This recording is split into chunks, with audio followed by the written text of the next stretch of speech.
Hello. Hey guys, how's it going? It's Mark. I'm going to do the entire video from right here at this Ram 3500 because this is a beast. It's a Ram 3500. See the paint? It's beautiful. So without further ado, guys, what's going on? It's Mark. Hope everybody's doing great. If you're new to the channel, thanks for stopping in. I can't speak. I'm mumbling too fast. If you're still here, thanks for still watching. All right, check it out, guys. This is a beast, guys. This is a leveled 2006 Dodge Ram 3500 Cummins 5.9 liter SLT long bed.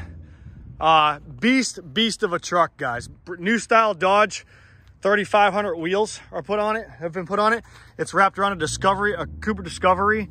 I'm messing everything up today. Cooper Discover AT3 tire, and this is a 285 50 20-inch tire mounted on a factory wheel, new style factory wheel.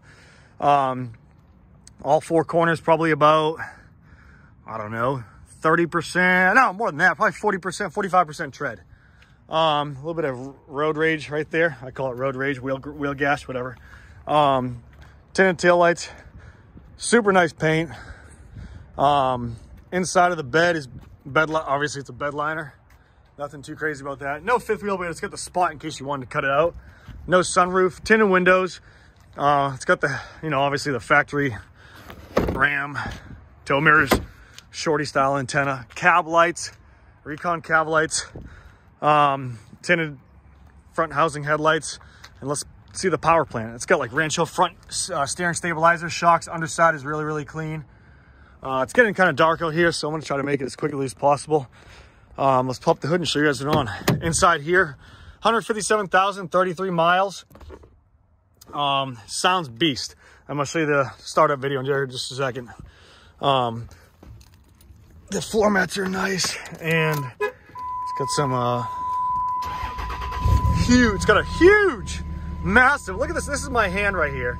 Massive screen right here. Absolutely massive screen. And she's just beast. Got all the so many apps you can choose from in here, you name it. Even Google Chrome, it's in there. Edge tuner with an edge monitor. You got a whole bunch of gauges. I don't know if these are the previous ones. They haven't been connected or hooked up, but that's your programmer for the edge tuner right there. And there's another monitor, extra spare monitor, I want to say. Horn works good, everything works good. Full drive works great, heat, AC works great. Infinity sound system, power windows and locks. The seats are in great shape. Put that sucker up and there's that right there. The back's good. No sunroof, as I was saying. And she sounds absolutely beast. Rolling coal as usual. You can hear it. Oh yeah! But I hope you guys liked the video. This is Mark signing out. I'm gonna do a quicker video or a longer video here shortly. Oh, let's pump the hood. I forgot we gotta pump the hood. You guys want to see under the power plant. Let me cut it off so you can hear me talk. There's the VIN number. All right, pump the hood. Pedal adjustment right there. There's the hood. Shiny paint. Hello. You can see my reflections. Ready? 5.9 liter, 24 valve, turbo diesel, air filter. Air filter's good. Battery's good. All the rest of the stuff is good. And yeah. Core support's good. Stickers are still on it. Radiator's a little whatever. A lot of bugs hitting that sucker anyways. So I'll end the video, and it's getting dark out, so hope you guys like it. Hit me up if you got any questions. superiorwholesale.org. See you later.